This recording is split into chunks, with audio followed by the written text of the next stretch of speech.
Hey, what's up, everyone? I am here with a roll of half dollars, and you've probably seen a lot of these before, but some of you might not have.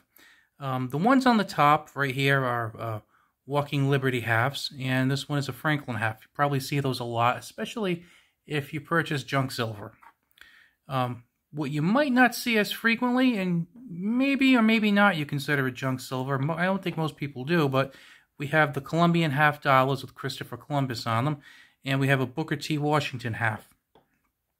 Now, they're half dollars just like any other half dollar. They're made out of 90% silver, just like the other ones. Now, the reason why I'm doing this is because I actually picked up these half dollars for $12 a piece. Now, I've noticed that on eBay and a lot of other places, they're selling half dollars, junk silver, quote unquote, half dollars for $12 a piece. So you can get these, and that's of today's date with silver at like 21.50 or 21.60. But you can get these a lot of places, like some of the online bullion dealers, people on eBay, are getting $12 or so for these kind of beaten up half dollars. And same thing with this Benji or the 1964 Kennedys. But I'm able to pick up these for $12 also. And I also picked up this Booker T. Washington half for $12. Now, you might say, what's the difference? 90% halves and 90% half.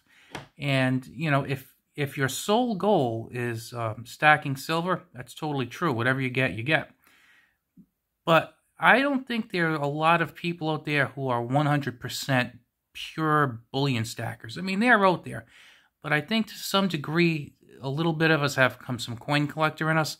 I mean, I know there's some people who are like 100% coin collector, and they don't care about the metal, they care about the coin and the numismatic value. And then you have some people who are like 100% stacker, all they care about is metal, that's it, that's all, nothing else. But I think a lot of us are somewhere in the middle. Maybe we care equally about bullion and we care about the coins. Maybe it's kind of a 60-40 split. I don't know. Personally, I'm kind of in the middle. I don't know if I'm more 50-50 or 60-40, but I'm definitely in the middle there.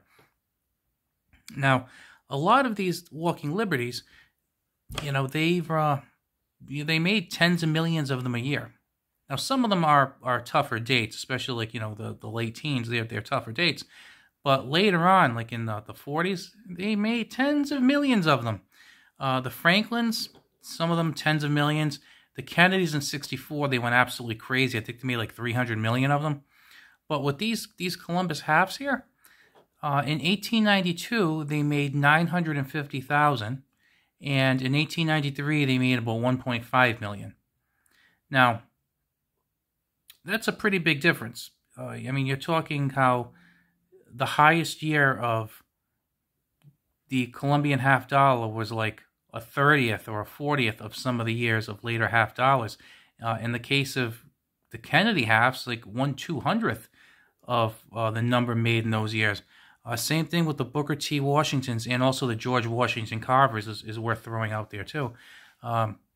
You can get these sometimes for not much over what you would pay for junk silver, but rather than having a coin that's, a little worn that has 60 million floating around, you have a coin that's a little worn that only has 1 million floating around. And actually, like with survival ratings, it's actually a little bit lower than that. Now, I don't want to represent this by saying that these Colombian halves are rare. They're not. Like I said, there were, between both years, there were about 2.5 million made. If you wanted to get these, I bet most coin shops would have them in some condition. Either really beat up, or maybe they'd have them in brilliant uncirculated condition, which you might not want for stacking. But, they're going to have them. It's not a rare coin to find. You could probably go on eBay and probably find hundreds and hundreds and hundreds of listings. Maybe well over 1,000 or two. Same thing for the George Washington Carver and the Booker T. Washington. But in those instances, and again, if you're a stacker or you're mainly a stacker, I'm not suggesting you go spend, $60 or $70 for a nice example of one of these coins. I'm not suggesting that at all. But what I am saying is, if you have the chance to pick this up for $12 and this up for $12, I would take this one all day long. I might even go 13 for this one, or over that one. I'd rather pay that extra dollar to know there's a bit more scarcity. Because if you have like an early 40s Walking Liberty, that's not scarce at all. This one, I also wouldn't say it's scarce either. But they're a little tougher to come by than this, and I think when you go to sell it, you will get more of a premium, especially if silver prices rise the way some people believe that they are going to in the future. So definitely keep your eyes open for cheaper prices on the Colombian halves, the Booker T. Washingtons, and the George Washington Carvers, especially the mintage on the George Washington Carvers. I mean, those are pretty low, and there's actually some years where they were actually not only scarce, I'd call them flat out rare. And I think that the highest mintage year of the Carvers was like 740,000 or 750,000. That was the first year, and then I think there might have been like another year where they're like 100,000, because they made them over about a 5-year, 6-year span.